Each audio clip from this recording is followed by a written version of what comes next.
ऐसे तो नास्तिक की परिभाषा हमारे सनातन धर्म में कुछ अलग है।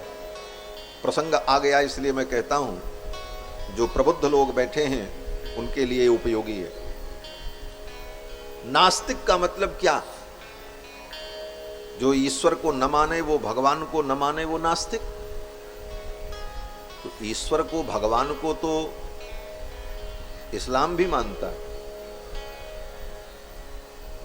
क्रिश्चियन भी मानते हैं।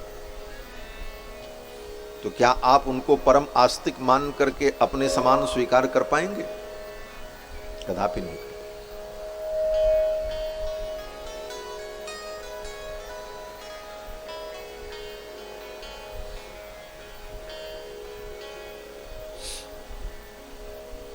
तब तो कहते हैं नास्तिक आस्तिक की परिभाषा ये नहीं है कि जो ईश्वर को मानता हो वो आस्तिक। आस्तिक की परिभाषा है कि जो वेद को प्रमाण मानता हो, जो विश्व के आदि ग्रंथ हैं। जब दुनिया में कोई धर्म की किताब नहीं थी, न बाइबल थी, न कुरान था, न किसी कवि की कोई कविता थी, न कोई ग्रंथ थे, उस काल में भी अनादिकाल से धर्म का उपदेश करने वाला अगर कोई ग्रंथ था दुनिया में तो केवल वेद थे।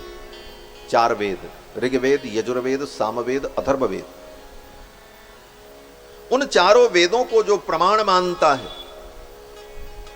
और वेदों के बताए हुए वैदिक मार्ग पर चलता है, उसी को आस्तिक कहा जाता है। और जो वेद की निंदा करे, जो वेद के सिद्धांत को न माने, वो नास्तिक कहलाता है। ये नास्तिक और आस्तिक की परिभाषा है सनातन धर्म की। नास्तिको वेद निंदकः, जो वेद की निंदा करता है वो नास्तिक। इसीलिए भगवान शंकराचार्य ने, श्री रामानुजाचार्य ने, गोस्वामी तुलसीदास जी ने, इन सभी महापुरुषों ने जैनियों को और बौद्धों को नास्तिक कहा। बौद्ध धर्म से संबंधित स्तूप यहां पर भी पास में है, केसरिया में। 2000 वर्ष पुराना बौद्ध मत है। और बौद्ध मत से भी प्राचीन मत जैन मत, जिसके संस्थापक महावीर वैशाली में प्रकट हुए। इन दोनों के मत को शंकराचार्य ने, रामानुजाचार्य ने, गोस्वामी तुलसीदास जी ने नास्तिक मत कहा। ये नास्तिक क्यों है? क्योंकि ये वेद को प्रमाण नहीं मानते। वेद को धर्म में प्रमाण नहीं मानते, वेद की सत्ता को स्वीकार नहीं करते, अपने कपोल कल्पित ग्रंथों के आधार पर धर्म और परंपराओं का वर्णन करते हैं। इसलिए हमारे सनातन धर्मावलंबियों ने ऐसे मत को नास्तिक मत कहा।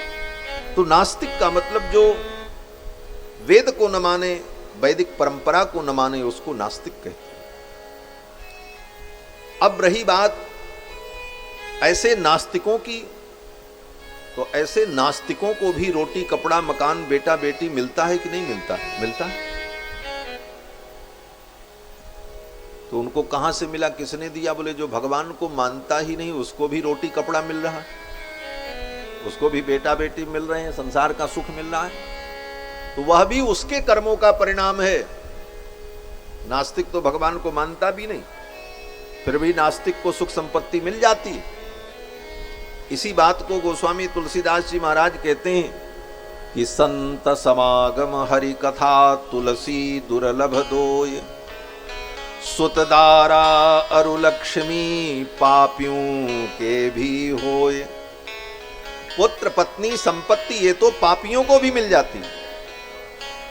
बड़े से बड़े पापी, बड़े से बड़े अधर्मी, बड़े बड़े माफिया, गुंडा, उनके पास धन की कमी है, हमसे आपसे ज्यादा है उनके पास, और जो चाहते हैं वो कर लेते हैं दुनिया में वो। तो इसका मतलब ये नहीं है कि उनके ऊपर भगवान की कृपा है, वो उनके किसी जन्म के किए हुए कर्मों का परिणाम। धन, संपत्ति, पुत्र, परिवार ये भगवान की कृपा नहीं, अपितु आपके पूर्वकृत कर्मों का परिणाम है। और भगवान की कृपा क्या है? बोले भगवान की कृपा का परिणाम यह है कि जब भगवान की कृपा आपके ऊपर होगी तभी आपको सत्संग करने का अवसर मिलेगा। ये भगवान की कृपा है। इसी बात को वेदव्यास जी कहते हैं, भाग्योदयेन बहुजन्म समर्जितेन सत्संगमम च लभते पुरुषो यदा वै। जब जीव का भाग्योदय होता है, उसके ऊपर भगवान की कृपा होती है, उसके अनेक जन्मों के पुण्य पुंजीभूत होकर फल देने के लिए उद्यत होते हैं, तब उस जीव को सत्संग करने का सौभाग्य प्राप्त होता है, तभी उसे सत्संग मिलता है। संतों के संग बैठकर भगवान की चर्चा सुनने और सुनाने का उसे अवसर मिलता है।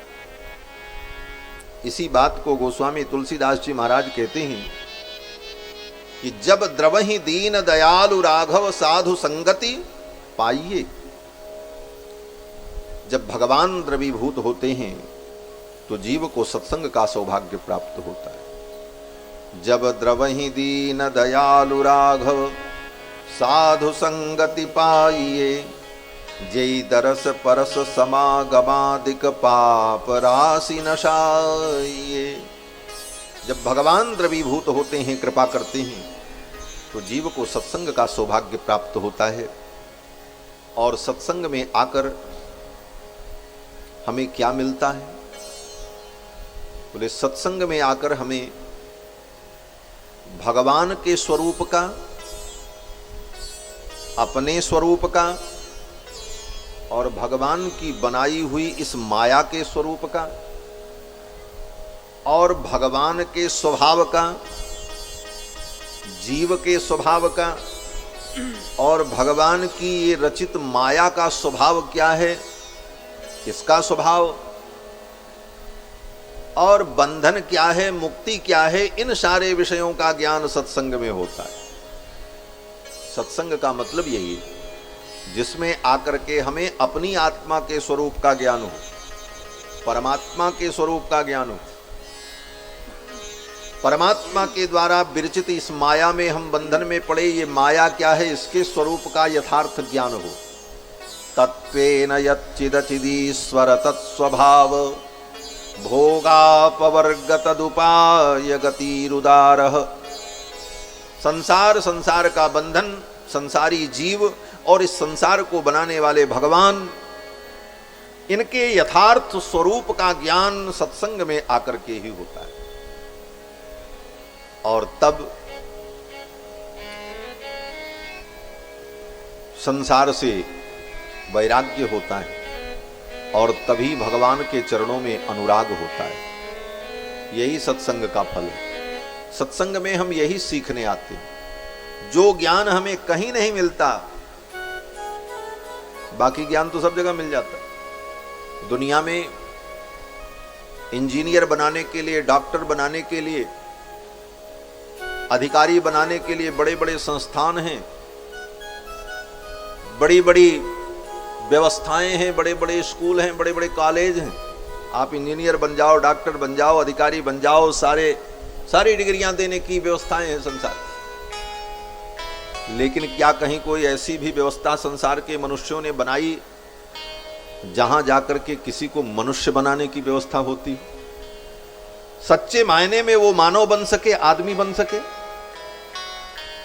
आज इंजीनियर और डॉक्टर बनाने की, अधिकारी बनाने की, आईएएस पीसीएस बनाने की बहुत बड़ी बड़ी संस्थाएं हैं जो परीक्षाएं लेती हैं, प्रशिक्षण देती हैं।